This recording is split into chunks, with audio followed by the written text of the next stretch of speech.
సేవించండి. అర్చక స్వాములు మనకి ఆ మాంగళ్యాన్ని ధరింపజేస్తూ ఉన్నారు. అద్భుతమైనటువంటి మాంగళ్యం రామదాసు గారు తయారు చేయించినటువంటిది. ఇందాక మనం మాడను చూసినట్లుగానే ఇది కూడా అంత ప్రాచీనమైనటువంటి ఆ మాంగళ్యాన్ని, రామదాసు గారు తయారు చేయించినటువంటి మాంగళ్యాన్ని, 3 మాంగళ్యాలు కలిగినటువంటి మాంగళ్యాన్ని రామచంద్రమూర్తి సీతమ్మ వారి మెడలో వేస్తూ ఉన్నాడు.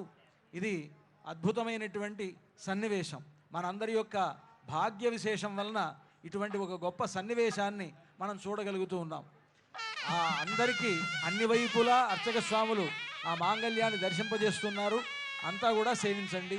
ఇప్పుడు రామచంద్రమూర్తి సీతమ్మ వారి మెడలో ఆ మాంగళ్యాన్ని ధరింపజేస్తారు. సుమంగళీరితి మంత్రేణ శ్రీ సీతా మహాలక్ష్మీదేవ్యాః కంఠే ఆచార్యః హరింధ్యాయన్ సమర్పయేత్. ఓం సుమంగళీర్యం వధూరిమాగుం సమేత పశ్యత సౌభాగ్యమస్యై దత్వాయాధాస్తం విపరేతనా. మాంగళ్యధారణ ముహూర్త సుముహూర్తోస్తు భవంతో మహాంతో అనుగృహంతు. మాంగళ్యధారణ ముహూర్త